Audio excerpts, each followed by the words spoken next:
આપણે પારિમાણિક વિશ્લેષણ અને તેના ઉપયોગો વિશે વાત કરી ગયા. હવે એના રિલેટેડ થોડાક MCQની મારે વાત કરવી છે. પહેલાં બહુ સિમ્પલ ક્વેશ્ચનથી આપણે સ્ટાર્ટ કરીએ. ધારો કે મને આવો કંઈક પ્રશ્ન આપ્યો છે કે બળ બરાબર x/ઘનતા પ્લસ c. પ્રશ્ન છે બળ બરાબર x/ઘનતા પ્લસ c. x કંઈક અચળ છે, c જે છે તમને પૂછ્યું છે અહીંયા કે cનો એકમ કયો. આપણે ભણી ગયા હતા કે સમીકરણ જે છે પારિમાણિક દ્રષ્ટિએ સાચું હોય એનો અર્થ એવો થાય કે આ પદના જે પરિમાણ હોય એ જ આ પદના પરિમાણ થાય અને એ જ આ પદના પરિમાણ હોય. દરેકના પરિમાણ સરખા હોય એનો અર્થ એવો થાય કે બળનું જે પરિમાણ હોય એ જ પરિમાણ x/ઘનતાનું હોય અને એ જ પરિમાણ cનું હોય. એટલે બળના જે પરિમાણ છે એ જ cના પરિમાણ છે. એટલે કે બંને જે છે એનો એકમ અહીંયા સમાન લઈ શકાય, સમતુલ્ય થશે. એટલે એવું બોલી શકાય કે cનો એકમ જે છે એ જે બળનો એકમ એટલે કે ન્યૂટન છે, તો cનો એકમ જે છે ન્યૂટન લઈ શકીએ આપણે. તમને જો એવું પૂછે કે x જે છે xનું પરિમાણ શોધો તો તમે આવું કરશો કે બળનું પારિમાણિક સૂત્ર મૂકશો, બરાબર. અહીંયા xનું પારિમાણિક સૂત્ર છેદમાં ઘનતાનું પારિમાણિક સૂત્ર, પછી આમાંથી તમારે xને સૂત્રનો કરતા કરી દેવાનો. એટલે આ બંનેના જે પારિમાણિક સૂત્ર છે એનો ગુણાકાર કરશો એટલે ml અને tની ઘાતનો સરવાળો કરી દેશો એટલે પરિણામી તમને xનું પારિમાણિક સૂત્ર મળી શકે છે. હું તમને અહીંયા દર્શાવી પણ દઉં તો xને હું સૂત્રનો કરતા કરું તો શું થશે? બળનું પારિમાણિક સૂત્ર ગુણ્યા ઘનતા. બળનું પારિમાણિક સૂત્ર જાણીએ છીએ m1L1T-2 અને ઘનતાનું પારિમાણિક સૂત્ર છે m1L-3T0. તો હું પરિણામી મૂકું તો m ની 1 અને 1 એટલે 2 ઘાત થશે, l ની ઘાત 1 અને -3 એટલે -2 અને t ની -2. તો આ રીતે આપણને x જે છે એના પરિમાણ મળી શકે છે. હવે થોડાક બીજા ક્વેશ્ચનની વાત કરીએ.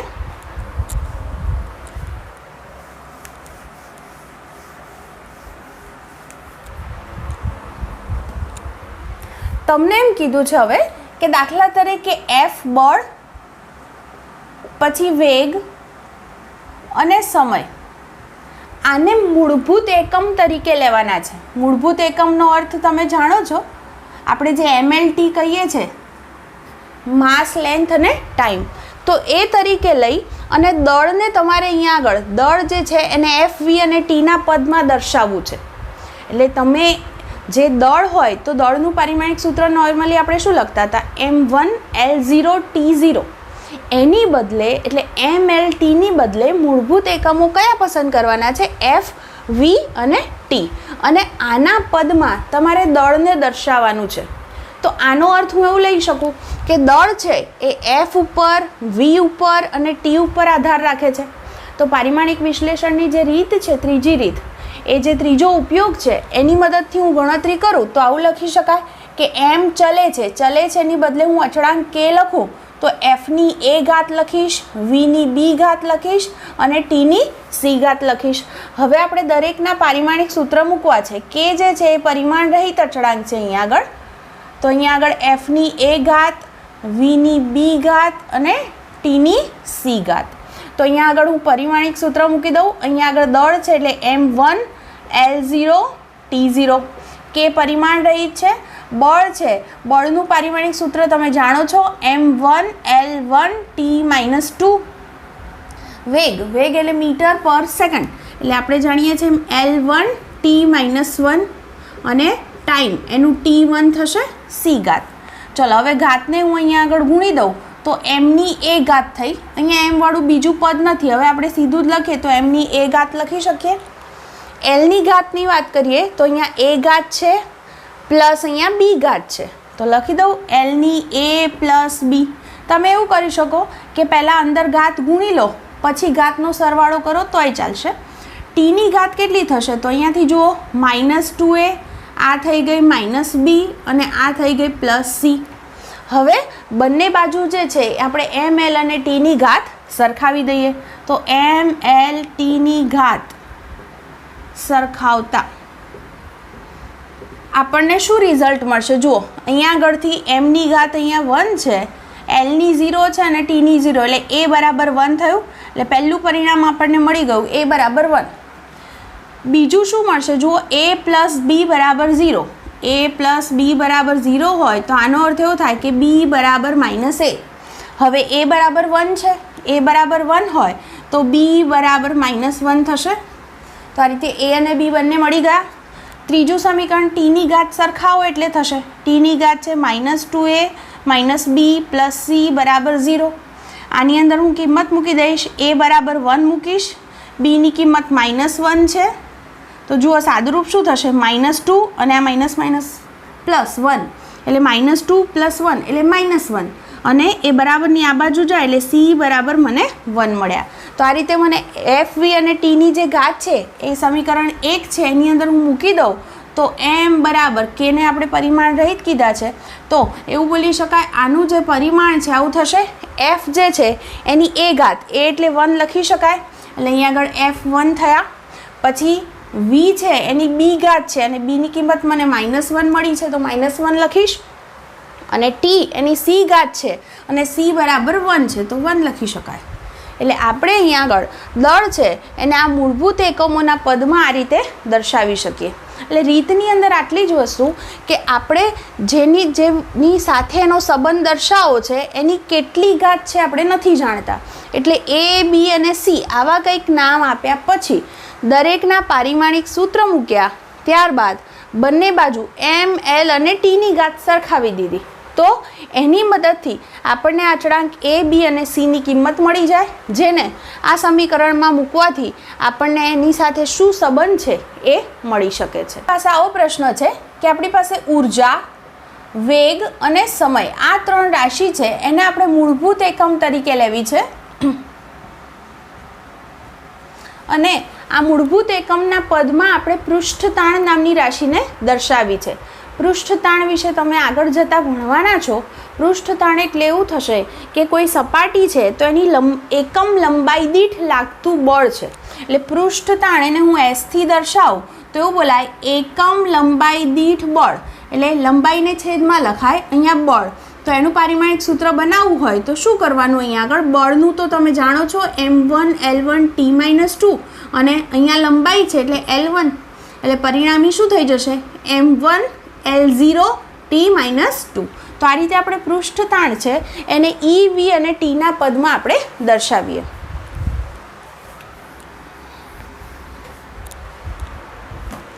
જુઓ તો અહીંયા આગળ હું લખીશ કે s ચલે છે e⁴a v⁴b અને t⁴c. આપણને ખબર નથી એટલે આપણે આવું લખ્યું. ચલે છે ની બદલે અચળાંક લખી શકાય કે જે પરિમાણ રહિત છે. હવે બંને બાજુ પારિમાણિક સૂત્ર મૂકતા જઈએ. પહેલાં આનું પારિમાણિક સૂત્ર શું થશે, હમણાં જ આપણે વાત કરી m1 l0 t-2. પછી ઉર્જા જે છે ઉર્જાનું પારિમાણિક સૂત્ર અને કાર્યનું પારિમાણિક સૂત્ર એક જ છે. હું તમને હજી યાદ કરાવી દઉં સૂત્ર કે કાર્ય બરાબર આપણી પાસે સૂત્ર હતું બળ ગુણ્યા સ્થાનાંતર.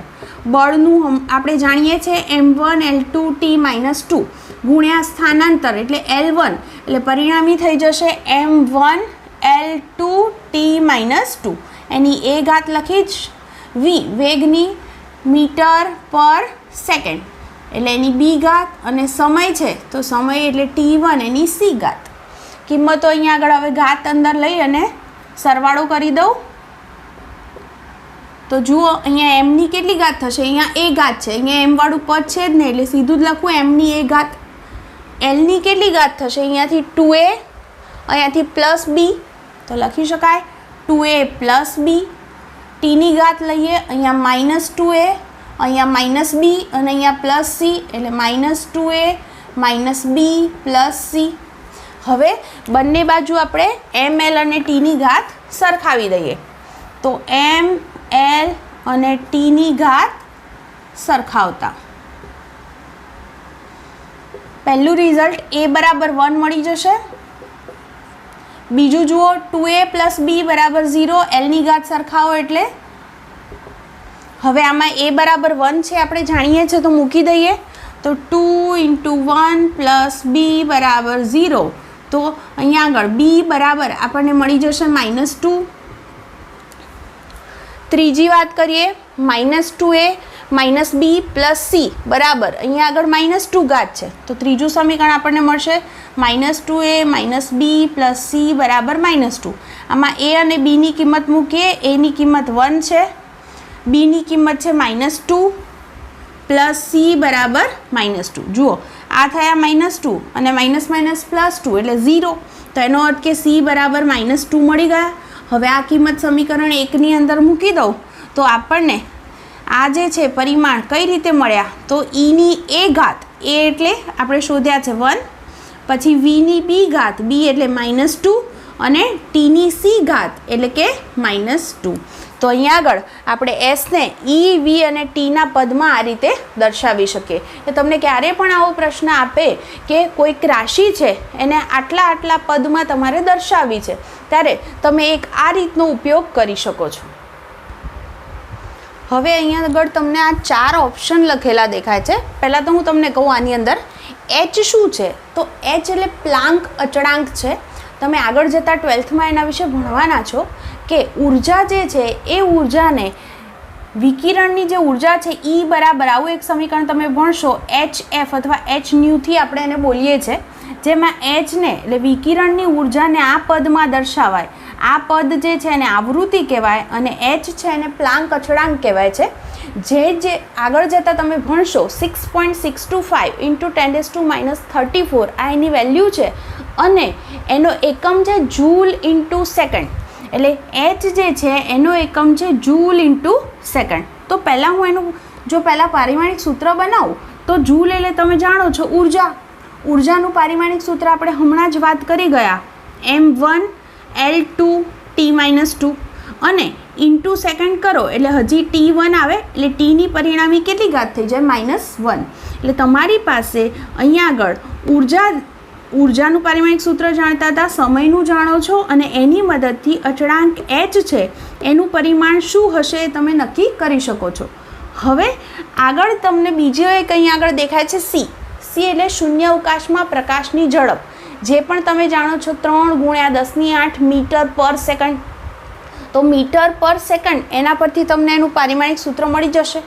કેપિટલ G છે એ ન્યૂટનનો ગુરુત્વાકર્ષણનો સાર્વત્રિક અચળાંક છે, જેના વિશે પણ તમે આગળ ભણી ગયા છો અને એનું પારિમાણિક સૂત્ર પણ તમે જાણો છો m-1 L3 T-2. હવે પ્રશ્ન આપણો આવો છે, આપણને આ 4 ઓપ્શન આપ્યા છે અને એવું કીધું છે કે પ્લાન્ક અચળાંક, શૂન્ય અવકાશમાં પ્રકાશની ઝડપ અને ગુરુત્વાકર્ષીય અચળાંક આને આપણે મૂળભૂત એકમ તરીકે લઈ અને શોધવું છે કે આમાંથી કોને લંબાઈના પરિમાણ છે.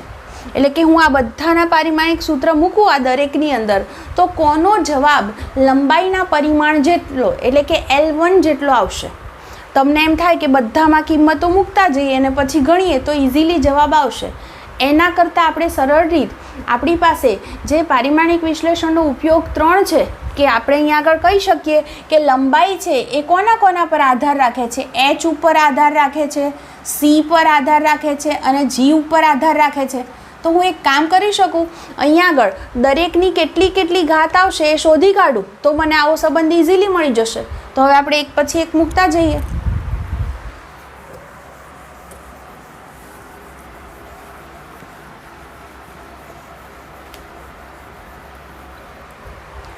દરેકનું પારિમાણિક સૂત્ર મૂકતા જઈએ. અહીંયા આગળ લંબાઈ છે એટલે એનું પરિમાણ થશે L1. અહીંયા અચળાંક k પરિમાણ રહી પ્લાન્ક અચળાંક જેની હમણાં જ વાત કરી આપણે જૂલ ઇન્ટુ સેકન્ડ એટલે એનું પરિમાણ થશે m1 L2 T-1 જેની a ઘાત છે. c પ્રકાશની ઝડપ છે શૂન્ય અવકાશમાં જેનો એકમ મીટર/સેકન્ડ એટલે L1 T-1 એની b ઘાત લખીશ અને g જે છે આપણે સૂત્ર ભણ્યા હતા F = G m1 m2/r². એના પરથી જીને સૂત્રનો કરતા કરી અને તમે એનું પારિમાણિક સમીકરણ બનાવો તો તમને આવો જવાબ મળશે m-1 L3 T-2 જેની c ઘાત છે.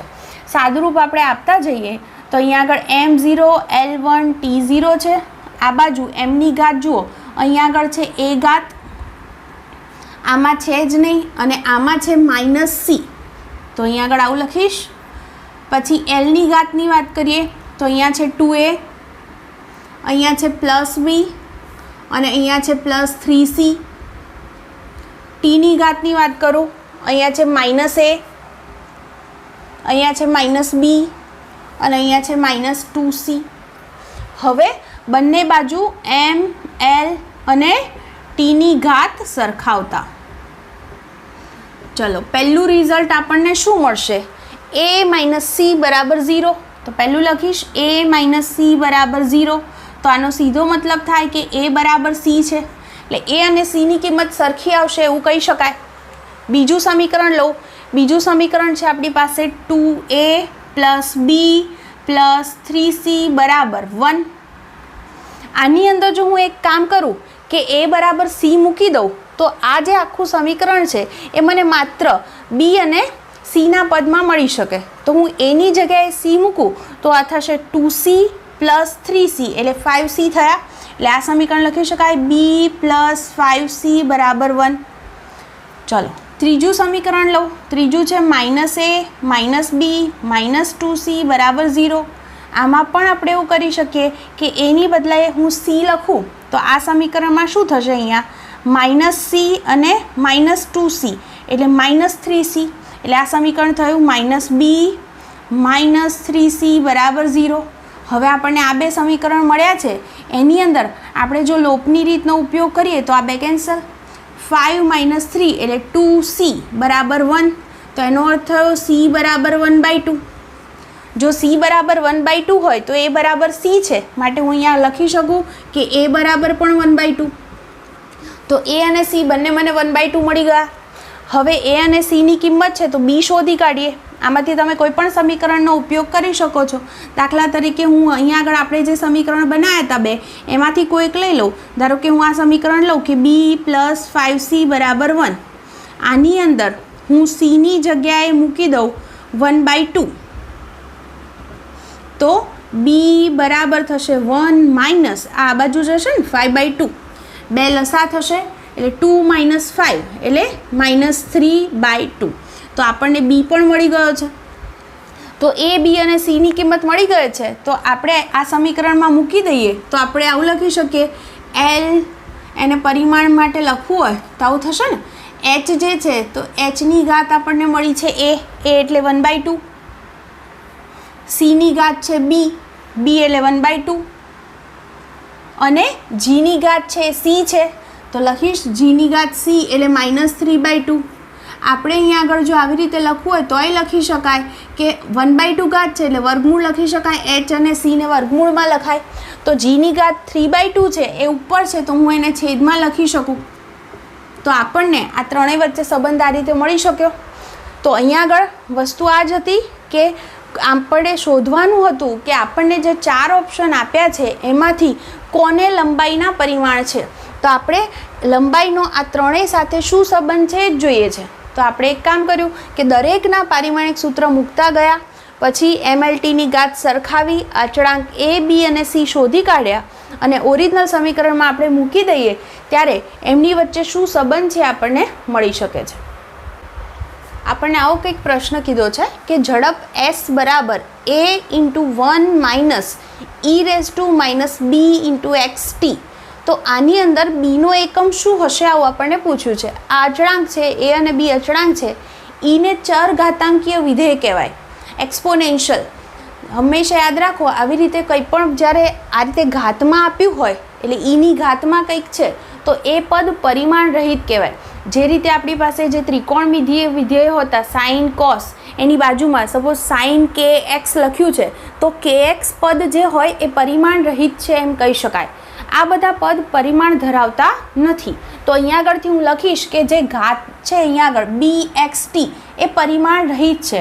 એટલે આવું લખી શકાય bxt એ પરિમાણ રહિત છે એટલે એના પરિમાણ જે છે m0, l0, t0 છે કહેવાય. અથવા તો અહીંયા આગળ એકમ લખવો છે તો બરાબર 1 છે એમ કહું તો બીને સૂત્રનો કરતા કરો તો b બરાબર xt થશે. બસ હવે બંનેના એકમો મૂકી દો. x જે છે એ સ્થાનાંતર છે એનો એકમ મીટર અને સમયનો એકમ સેકન્ડ. તો b જે છે એ બીનો એકમ આપણને મળ્યો મીટર ઇન્વર્સ સેકન્ડ ઇન્વર્સ. એટલે આવા જે ક્વેશ્ચન છે એને આ રીતે સોલ્વ કરવા. કોઈ ચર ઘાતાંકીય વિધેય આપ્યું હોય તો એનો જે ઘાત આપ્યો છે આપણને, આ જે ઘાતાંક છે એ હંમેશા પરિમાણ રહિત હોય. બીજું, ત્રિકોણમિતીય વિધેયો આપ્યા હોય તો પણ એ જે ત્રિકોણમિતીય વિધેયમાં આપણે જે પદ લખીએ છીએ એ પદ, જેમ મેં કીધું સાઇન કે એક્સ, તો કે એક્સ પદ, તો કોસ ઓમેગા ટી, તો ઓમેગા ટી પદ, આ બધા પદ પણ પરિમાણ રહિત હોય છે. આ માહિતીનો ઉપયોગ કરી અને એના પરથી આવા MCQ આપણે ગણી શકીએ. નેક્સ્ટ ક્વેશ્ચન છે આપણો કે સમીકરણ બી બરાબર A square cos square 2π beta gamma upon આલ્ફામાં એ આલ્ફા અને બીટાના એકમ આપણને અનુક્રમે આપી દીધા છે, મીટર, સેકન્ડ ઇન્વર્સ અને મીટર પર સેકન્ડ હોલ ઇન્વર્સ. તો બી અને ગામાના એકમ શોધો. આવો ક્વેશ્ચન હોય તો શું કરવું? તો જુઓ, આપણે પહેલું તો આટલું વિચારીશું કે આ જે છે એ ત્રિકોણમિતીય વિધેય આપ્યું છે જે પરિમાણ રહિત છે. તો એનો અર્થ એવો થયો કે બીના પરિમાણ જે હોય એ જ એ સ્ક્વેરના પરિમાણ હોય. એટલે પહેલું તો હું અહીંયા લખી શકું કે બીનો એકમ જે છે બરાબર એ સ્ક્વેરનો એકમ. તો જુઓ, પહેલું જ જોઈ લો કે અહીંયા આગળ આપણી પાસે અહીંયા આગળ મને એનો એકમ આપેલો છે, એનો એકમ પહેલું જ આપણને મીટર કીધું છે. તો એનો અર્થ એવો થયો કે જે બીનો એકમ છે એ મીટર સ્ક્વેર થઈ જશે. પહેલો જવાબ મળી ગયો આપણને. આટલો ખ્યાલ આવ્યો? આવું કીધું મેં કે આ ત્રિકોણમિતીય વિધેય છે જે પરિમાણ રહિત હોય, એટલે એવું બોલાય કે બીનો જે એકમ છે અને એ સ્ક્વેરનો એકમ, આ બંનેના એકમો સરખા છે એટલે કે પરિમાણ સરખા છે એમ કહી શકાય. એટલા માટે સીધું જ મને એનો એકમ ખબર હતી, આપણને મીટર આપેલો જ હતો જેનો આપણે ઉપયોગ કરી લીધો. હવે સેકન્ડ ક્વેશ્ચન છે જેની અંદર આપણે ગામાનો પણ એકમ શોધવો છે. તો જુઓ, પહેલું જ કહી દઉં કે આ કોસ વિધેય તો આ પરિમાણ રહિત છે એટલે કે લખી શકાય 2π બીટા ગામા અપોન આલ્ફા બરાબર પરિમાણ રહિત અથવા તો એકમ રહિત છે. અહીંયા એકમ શોધવો છે એટલા માટે હું શબ્દ વાપરીશ એકમ રહિત છે. 2π છે, આ 2π પણ એકમ રહિત છે, એનો પણ કોઈ એકમ નથી. તો અહીંયા આગળ લખી દઈએ કે 2π પણ એકમ રહિત છે.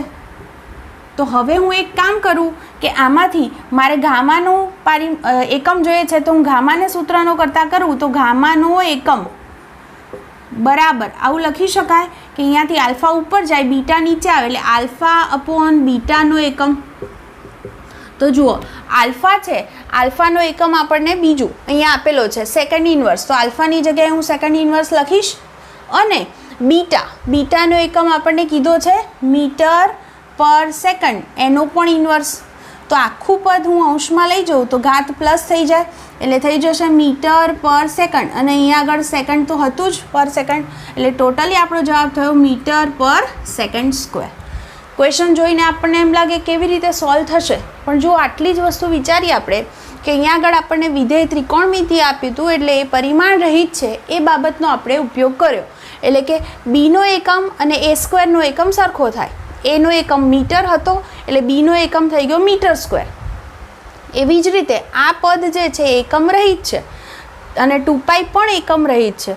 એટલા માટે ગામાને સૂત્રનો કરતાં કર્યો એટલે બીટા ઉપર જશે, આલ્ફા ઉપર જશે, બીટા નીચે આવશે. એટલે આલ્ફા અપોન બીટાનો જે એકમ છે એ ગામાનો એકમ થશે. એટલે સાદુરૂપ દ્વારા તમે જવાબ મેળવી શકશો.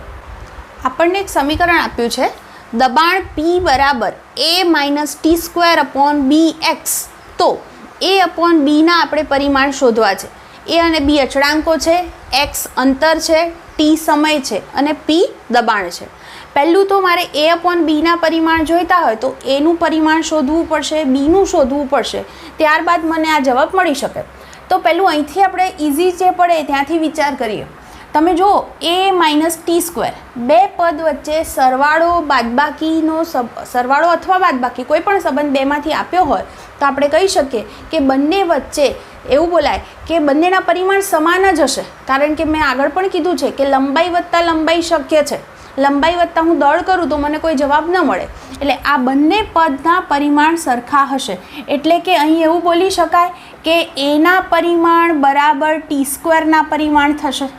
એટલે કે ટીનું પરિમાણ આપણે જાણીએ છીએ સમય છે એટલે કે t2 થશે. એટલે આપણને એના પરિમાણ સીધા જ અહીં આગળ મળી ગયા કે એ જે છે એનું પરિમાણ થઈ ગયું t². પહેલો જવાબ મળી ગયો. હવે બીનું પરિમાણ શોધવું છે તો એના માટે મારે બીને સૂત્રનો કરતાં કરવો પડે.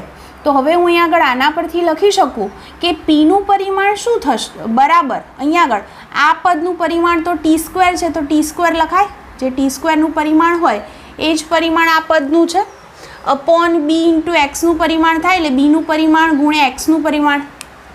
આ પદ સમજો, આનું પરિણામી T square minus T square કરો એટલે પરિણામી જે પરિમાણ આવશે એ ટી સ્ક્વેર જ આવે. એટલે એનો અર્થ એવો થયો કે આના જગ્યાએ હું ટી સ્ક્વેર લખી શકું. તો હવે મારે બીને સૂત્રનો કરતા કરવો છે, તો બી બરાબર આવું લખાશે T square upon P x. ચલો દરેકના પરિમાણ મૂકીએ. અહીંયા આગળ તો T2 થશે.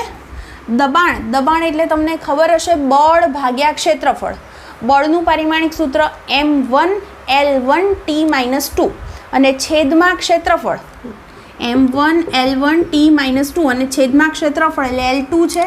આ ઉપર જશે એટલે થઈ જશે M1 L-1 T-2 અને x અંતર છે જેનું પરિમાણ L1 છે જ. તો આપણો આ જવાબ શું થયો જુઓ, m જે છે એની ઘાત ઉપર જશે એટલે -1, એલની ઘાત જુઓ આ -1 + 1 0 થઈ ગઈ એટલે એલની તો 0 ઘાત છે.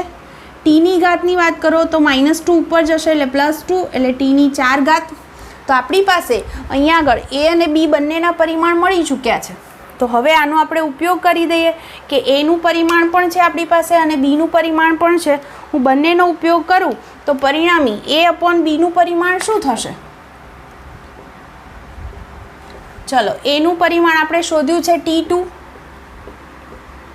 બીનું પરિમાણ આપણે શોધ્યું છે M-1 L0 T4. તો અહીંયા આગળ આ પદ ઉપર લઈ જઈએ તો mની 1 ઘાત થાય, એલની 0 ઘાત થાય, આ 4 માઇનસ થઈ જશે એટલે ટીની -2 ઘાત. તો આ રીતે આપણે એ અપોન બીનું પરિમાણ શોધી શકીએ. આપણે આટલું જ કર્યું, એનું પરિમાણ શોધી કાઢ્યું કારણ કે આ બે પદ વચ્ચે બાદબાકીનો સંબંધ હતો એટલે બંનેના પરિમાણ સરખા જ હોય.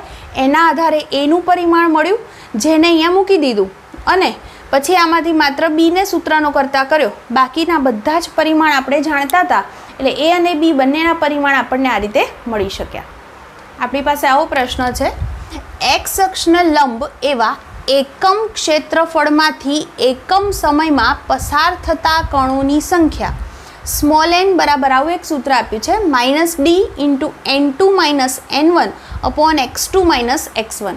આ x1 અને x2 જે લખ્યા છે એ સ્થાન છે જેમની આગળ n1 અને n2 એ એકમ કદમાં રહેલા કણોની સંખ્યા દર્શાવે છે અને d જે લખ્યો છે એને ડિફ્યુઝન અચળાંક કહેવાય છે. તો આપણને પ્રશ્ન પૂછ્યો છે કે dના પરિમાણ શું હશે. જ્યારે આવો ક્વેશ્ચન હોય ને ત્યારે શબ્દમાં જે લખ્યું છે એને ખાસ સમજવાની કોશિશ કરો કે ધારો કે પહેલું તો હું જો મારે ડીને સૂત્રનો કરતા કરવો પડશે એ નક્કી, અને મારે આ બધાના પરિમાણ ત્રણેના પરિમાણ ખબર હશે એ કિંમત મૂકીશ તો જ મને ડીનું પરિમાણ મળવાનું છે. તો 1 by 1 બધાના પરિમાણ આપણે શોધીએ. પહેલી હું વાત કરીશ n વિશે. તો જુઓ આવું વિચારીશું આપણે કે nનું હું સૂત્ર બનાવું તો n શું છે? તો તમને આવું કીધું છે એકમ ક્ષેત્રફળમાંથી એકમ સમયમાં પસાર થતા કણોની સંખ્યા. તો જે રાશિને એકમ કીધી છે ને એને હું છેદમાં લખું. શું એકમ છે? તો ક્ષેત્રફળ. તો અહીંયા ક્ષેત્રફળ લખાય અને સમય પણ એકમ છે એટલે સમય પણ આપણે છેદમાં લખીશું અને ઉપર શું છે? કણોની સંખ્યા. સંખ્યા એટલે નંબર છે તો એનું તો કોઈ પરિમાણ હોય નહીં. તો અહીંયા આગળ તો ઉપર કોઈ પરિમાણ નથી. છેદમાં જુઓ ક્ષેત્રફળનું પરિમાણ છે L2 અને સમયનું પરિમાણ T1. એનો અર્થ એવો થયો કે nનું પારિમાણિક સૂત્ર આપણને શું મળ્યું? L-2 T-1. ફરીથી બોલું, જે રાશિને આપણને એકમ શબ્દ આપ્યો છે એને વ્યાખ્યા મુજબ છેદમાં લખીને આપણે બોલી શકીએ. તો આવું બોલાય. આવું લખ્યું હોય ને તો પણ આ રીતે વંચાય કે એકમ ક્ષેત્રફળમાંથી એકમ સમયમાં પસાર થતા કણોની સંખ્યા એટલે સ્મોલ n. તો જે બે રાશિ એકમ કીધી છે એને હું છેદમાં લખું છું જેને કારણે મને પરિણામી nનું પારિમાણિક સૂત્ર મળે છે. તો હું અહીંયા લખી રાખું કે મને nનું પારિમાણિક સૂત્ર મળી ગયું અને એ મને મળ્યું છે M0 L-2 T-1.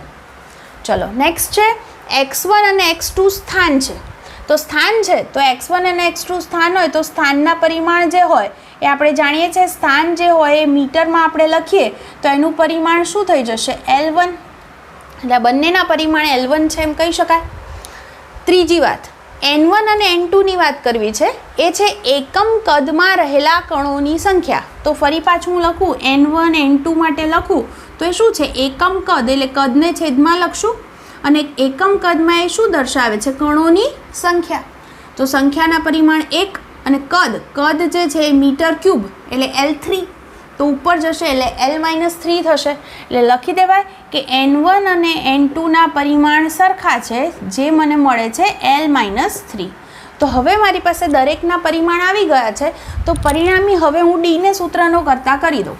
તો હવે આપેલ સમીકરણ પરથી આપણે જો ડીને સૂત્રનો કરતા કરીએ તો ડી બરાબર, જો x2 - x1 અહીંયા જશે અને માઇનસ પદ પણ જશે એટલે minus x2 - x1 upon N2 - N1 અહીંયા આવશે. હવે દરેકના પારિમાણિક સૂત્ર આપણે મૂકી દઈએ તો ડીનું પરિમાણ શું થશે? તો અહીંયા લખાય ડીનું પરિમાણ બરાબર, માઇનસ લખવાની જરૂર નથી એમાં. તો એનનું પારિમાણિક સૂત્ર મૂકું. એનનું પારિમાણિક સૂત્ર છે m0 L-2 t-1 x2 - x1. આ બંનેના પરિમાણ L1 છે એટલે L1 - L1 0 નહીં, લંબાઈમાંથી લંબાઈ બાદ કરો તો જવાબ લંબાઈ જ મળે. એટલે આનું પરિમાણ લંબાઈ જ થશે. એટલે અહીંયા આગળ લખશો L1 છેદમાં N2 - N1. તો આ બંનેના પરિમાણ L-3 છે. એટલે બંને metre 1 metre cube -1 metre cube છે. એટલે કે બે કદના વ્યસ્તનો તમે તફાવત લેશો તો પરિણામી જવાબ એનો એ જ મળે, તફાવતનો જવાબ. એટલે અહીંયા આગળ 0 ન લખાય એટલે જવાબ થશે L-3. એટલે હવે આનું સાદુરૂપ આપણે આપીએ તો Lની કેટલી ઘાત થઈ ગઈ? M તો છે જ નહીં એટલે M તો 0 છે. Lની ઘાત જુઓ, આ -3 ઉપર જશે એટલે +3, -2 હતા જ અને +1, tની ઘાત -1 છે એટલે આપણો જવાબ થયો M0. Lની કેટલી ઘાત થઈ ગઈ? તો 3 - 2 એટલે 1 + 1 એટલે 2 અને t-1. તો ડી જે છે ડિફ્યુઝન અચળાંક કહેવાય છે અને એનું પારિમાણિક સમીકરણ આ રીતે આપણે શોધી શકીએ. ટૂંકમાં એને સૂત્રનો કરતા કરી અને દરેક પદના પરિમાણ આપણે શોધ્યા, જે આપણને શબ્દોમાં આપ્યું હતું એને આધારે આપણે પારિમાણિક સમીકરણ બનાવી દીધું. દરેકની કિંમત મૂકવાથી જવાબ મળે. એક જ વસ્તુ ધ્યાનમાં રાખવી કે તફાવત છે, મેં કીધું એમ x2 - x1 એટલે લંબાઈ માઇનસ લંબાઈ, તો જવાબ લંબાઈ જ મળે. એટલે એનું પરિમાણ લંબાઈ જ મળશે. અહીંયા આગળ L-3 છે આના પરિમાણ, આના પણ L-3 છે. એટલે પરિણામી જે સમીકરણ છે એ L-3 જ આવે. આ ખાસ ધ્યાનમાં રાખજો. અહીંયા પ્રશ્ન છે આપણી પાસે કે ગુરુત્વીય તરંગો જે છે એ તરંગોનો પાણીમાં તમને વેગ આપ્યો છે એ 3 બાબત પર આધારિત છે. લેમ્બડા એટલે તરંગની તરંગ લંબાઈ છે, રો પાણીની ઘનતા છે અને જી ગુરુત્વીય પ્રવેગ છે, જેની ઘાત આલ્ફા, બીટા અને ગામાથી દર્શાવી છે. તો આપણે અહીંયા સાબિત કરવું છે કે આલ્ફા અને ગામા સરખા હશે અને બીટા એના કરતાં જુદો હશે. તો કઈ રીતે સાબિત કરી શકાય? તો એવું કહેવાય કે વેગ છે ત્રણેય પર આધારિત છે. તો એના પરથી એમની વચ્ચે શું સંબંધ છે? તો હું આલ્ફા, બીટા અને ગામા જો શોધી કાઢું એમની કિંમતો, તો આના પરથી કયો સંબંધ છે એ નક્કી કરી શકાય. તો આપણે વાત કરીએ અહીંયા આગળ કે દરેકના પરિમાણ મૂકશું. વેગનું પારિમાણિક સૂત્ર અહીંયા લેમ્બડાનું જેની ઘાત આલ્ફા છે, ઘનતાનું પારિમાણિક સૂત્ર જેની બીટા ઘાત છે અને ગુરુત્વ પ્રવેગ જેનું ઘાત ગામા આપી છે. હવે જો વેગ એટલે મીટર પર સેકન્ડ એટલે m0 L1 t-1. લેમ્બડા તરંગ લંબાઈ શબ્દ બોલીએ છીએ એટલે એના જે પરિમાણ છે લંબાઈના પરિમાણ હોય એટલે કે એનું પરિમાણ હું લખીશ L1 જેની ઘાત છે આલ્ફા. ઘનતા એટલે એકમ યાદ કરો, કિલોગ્રામ પર મીટર ક્યુબ એટલે m1 L-3 t0 જેની ઘાત છે બીટા. અને ગુરુત્વ પ્રવેગ એટલે મીટર પર સેકન્ડ સ્ક્વેર એટલે એનું જે પરિમાણ છે L1 t-2 જેની ઘાત છે ગામા. હવે સાદુરૂપ આપીએ તો એમની ઘાત અહીંયાથી થઈ ગઈ બીટા, એલની ઘાત જોઈએ તો અહીંયા છે આલ્ફા, અહીંયા છે -3 બીટા અને અહીંયા આગળથી છે ગામા. તો આ થશે આલ્ફા -3 બીટા પ્લસ ગામા. ટીની ઘાતની વાત કરીએ, અહીંયા ટી વાળું પદ નથી, અહીંયા છે -3 બીટા અને અહીંયા છે -2 ગામા. હવે બંને બાજુ એમ, એલ અને ટીની ઘાત સરખાવી દઈએ. પહેલું જ પરિણામ આપણને અહીંયાથી મળી જશે કે એમની ઘાત અહીંયા આગળ 0 છે, અહીંયા બીટા છે, એટલે કે બીટા બરાબર 0. પહેલું આપણને આ મળ્યું. બીજું જુઓ, આપણને મળશે આલ્ફા -3 બીટા પ્લસ ગામા બરાબર 1. ત્રીજું આપણને મળશે -3 beta -2 gamma is equal to -1. તો લખું -3 beta -2 gamma is equal to -1. આમાં બીટા 0 છે તો બીટાની જગ્યાએ હું 0 મૂકી દઉં તો આપણી પાસે ગામા મળી જશે. આ પદ 0 થઈ ગયું, આ -2 અહીંયા જશે એટલે ગામા બરાબર 1/2. હવે મને બીટા અને ગામા બંનેની કિંમત ખબર છે, હું આમાં મૂકું તો આલ્ફા -3 બીટાની જગ્યાએ 0 મૂકીશ અને ગામાની જગ્યાએ 1/2 મૂકીશ. તો આલ્ફા બરાબર જુઓ, આ 1/2 આ બાજુ જાય એટલે 1 - 1/2 એટલે 1/2. તો આપણી પાસે આવા જવાબ મળ્યા કે આલ્ફા બરાબર 1/2, બીટા બરાબર 0 અને ગામા બરાબર પણ 1/2. તો આના પરથી કહી શકાય કે આલ્ફા અને ગામાની કિંમત સરખી છે, જ્યારે બીટાની કિંમત સરખી નથી. એટલે આ રીતે આપણે સાબિત કરી શકીએ. ફરી એક વખત કહી દઉં કે વેગ આ 3 બાબત પર આધારિત છે. આપણે દરેકના પારિમાણિક સમીકરણ મૂક્યા, આગળની જેમ જ ml અને tની ઘાત સરખાવતા ગયા. એને આધારે આલ્ફા, બીટા અને ગામા 3 સમીકરણ મળે, જેનો ઉકેલ મેળવવાથી આલ્ફા, બીટા અને ગામા મેળવી શકાય છે અને ત્રણેયની કમ્પેરિઝનને આધારે શું જવાબ છે એ નક્કી કરી શકાય. તો આજે આપણે જે MCQ જોયા કે આપણે અલગ અલગ મૂળભૂત રાશિ કંઈક કીધી હોય એની સાથે સંબંધ દર્શાવતું સમીકરણ મેળવવું હોય, કોઈકના પારિમાણિક સમીકરણ દર્શાવવા હોય અથવા એમની વચ્ચે શું સંબંધ છે નક્કી કરવું હોય, આવા કોઈ પણ ઉકેલ મેળવવા હોય તો આ બધી પદ્ધતિની મદદથી મેળવી શકાય છે.